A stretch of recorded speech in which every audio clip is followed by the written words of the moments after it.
d'or.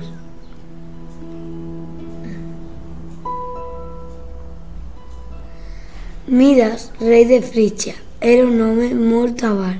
Un dia, Sileno, el satir, que era meitat home i meitat cabra, que anava recorrent el món, va arribar a les portes del palau de Midas. Sileno tenia fam i set perquè s'havia enganyat de camí i durant molts dies havia estat perdut per la muntanya.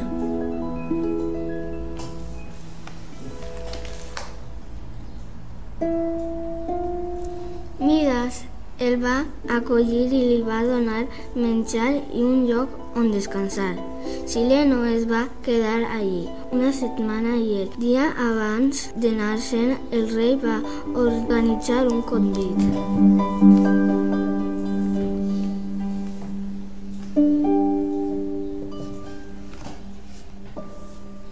Has estat molt generós, li va dir Sileno, i t'ho agradeixo, però dis-me, hi ha alguna cosa que desitges especialment? M'agradaria fer-te un regal.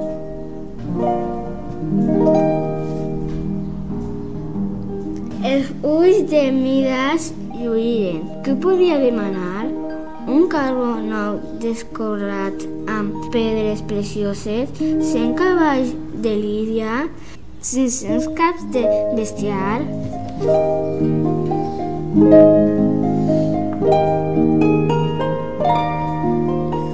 Totes aquestes coses i més va pensar, però tenia por de dir el seu pensament en veu alta. I Sileno estava pensant en una cosa més meravellosa encara.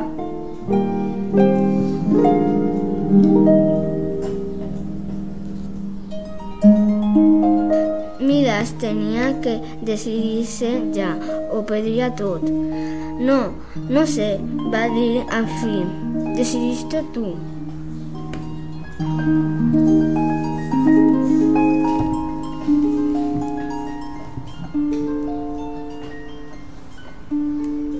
Molt bé, va respondre Sileno. Expressa un desig i et serà concedit. Al dia següent, pensa abans de decidir, perquè en aquest món hi ha moltes coses a triar.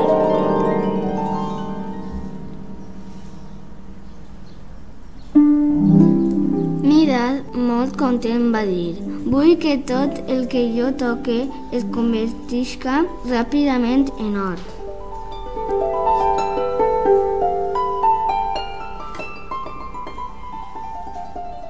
Sileno no va dir res i se'n va anar.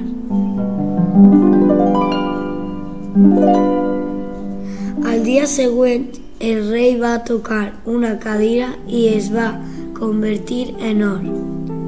Després, una taula i els gots i la roba que portava.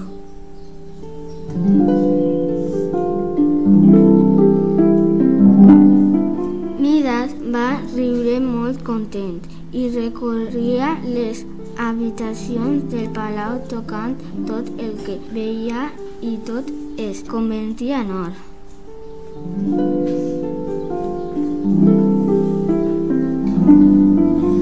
A l'hora de dinar es va asseure en una cadira d'or, davant d'una taula d'or.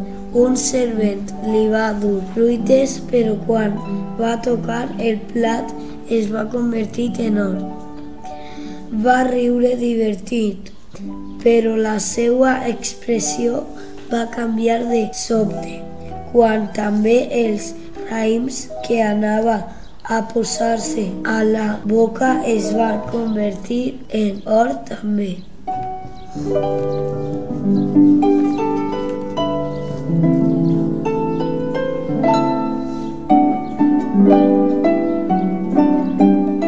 Va ordenar al criat que duguera carn i va passar el mateix. Molt enfadat va donar un espentejó al criat i este es va convertir en una estàtua d'or.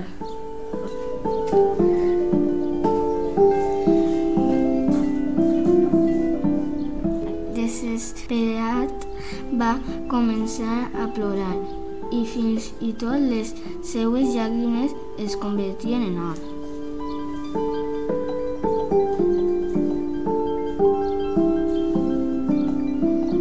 Decidí consultar a un mag i el mag li va dir: «Ves i banya't en les aigües del riu Pactolo i desapareixerà la maldició de l'or».